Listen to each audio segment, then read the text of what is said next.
Within the realm of commonly kept pet lizards, crested geckos are amongst the most handleable once they become comfortable with their keeper.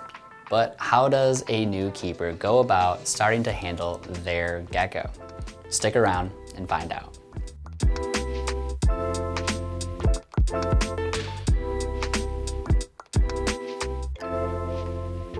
Let's talk about how to handle your crested gecko. Crested geckos tend to tolerate handling well compared to many reptiles, but that doesn't necessarily mean that they enjoy it. Crested geckos are generally placid creatures that can easily become comfortable with you and allow you to handle them without panic. However, aside from some anecdotal reports, there's no evidence indicating that they want to be handled. And as such, handling is mostly a practice that is for health checks, cleaning, and the enjoyment of the keepers. And as the keepers, it's our responsibility to make sure this experience is as stress-free for the gecko as possible. So first things first, if your gecko is new to your home or its enclosure, we'd recommend avoiding handling as much as possible for the first couple weeks to limit stress and help it settle in. Before beginning to handle your gecko, it's important to understand your gecko's body language so you can gauge their stress level and anticipate their movements. The tail is a great place to start looking if your gecko has one. A relaxed tail is a good sign. A calm gecko's tail should calmly trail behind it, gently following its movements and occasionally wrapping around and grabbing objects for support. Conversely, a stressed gecko's tail may appear stiff and held out from its body and may rapidly wiggle. This is a sign your gecko may attempt to drop its tail, and if you notice any of these tail behaviors, you should carefully end your handling session.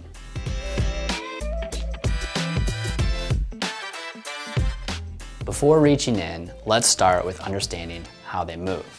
Most crested gecko movements will be relatively slow and deliberate.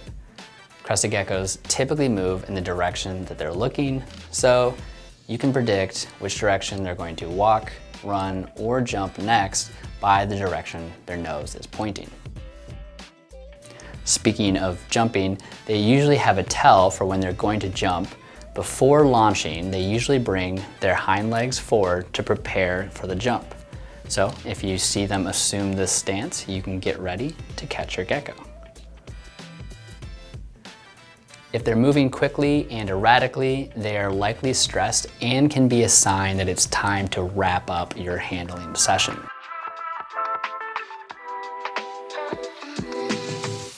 Some other defensive behaviors that you may observe while your gecko is still in its enclosure include gaping, biting, as well as pancaking. If your gecko is staring at you with its mouth wide open, we call that gaping, and it's your gecko telling you to back off. If you attempt to grab your gecko while it's doing this, it's probably going to try to bite you. And these bites don't hurt much and rarely break the skin, but testing them will only further the stress of your pet. If you can, avoid handling your gecko if it's gaping or biting. If your gecko does bite you, try not to react, because reacting tells it that this behavior works and it may condition it to bite you more in the future. On the other hand, pancaking is when your gecko reacts to an approaching hand by scrunching up as much as possible and flattening itself to whatever surface it can to make it more difficult to be picked up. And this is pretty natural on most approaches, but if they persist, then it might be best to let them be. Outside of defensive behavior, male geckos may occasionally bite your hand and try to mate with it. It's okay to gently pull them away from these situations and tell them it's just not going to work out. As a final piece of advice, please keep in mind that every gecko is an individual and some may never tolerate being handled. And if you find that over time your gecko continues to show signs of stress when handling, it's likely to be better off as a display pet. And handling should be limited to necessary situations like health checks and cleaning. With a crash course in body language done, let's get to the good stuff and go over some best practices for handling your gecko.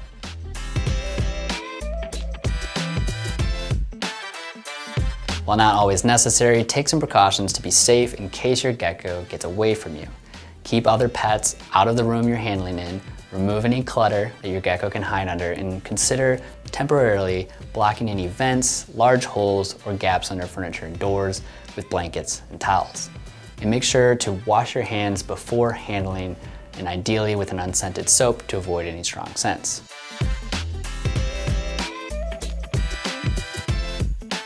Now you're ready to start handling. When approaching your gecko, try going from underneath it as much as possible so the gecko can see your approach and you don't appear as a predator. Be gentle and scoop up your gecko without gripping as much as possible. Often you'll find that crested geckos will step right onto your hand. Let it walk over your hand and place out your other hand in front of it to give it a place to go. This technique is known as hand walking. In the beginning, we'd recommend limiting these sessions to about 15 minutes and giving a couple days in between your sessions to limit stress. And as you get to know your gecko, you should be able to gauge its comfort level and determine its limits. You can also help build trust by associating this handling time with treats. Tongue feeding your gecko before, during, or after a handling session can help associate that tasty snack with the handling session. And you can then use tongs to lure your gecko onto your hand and reward them with their favorite feeder. If you don't have a pair of tongs, we've got a huge selection available for you at PangeaReptile.com, and you can find that in the link in the description. Finally, after handling, you will want to wash your hands and anywhere your gecko's been.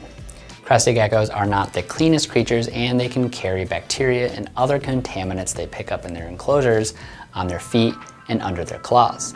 This is why after handling, you may have little red marks in your skin where the gecko's crawled, especially if you have sensitive skin. Keep a clean enclosure to mitigate these contaminants. If you find the scratches particularly itchy, we recommend wearing rubber gloves and a long sleeve shirt or a Pangea sweatshirt to protect your skin. And that is how we recommend handling your crested gecko. Let us know how gecko handling is going for you in the comments, and of course, if you found this video helpful, leave a like and subscribe for more crested gecko care advice and info. Thanks for watching. We'll see you next time.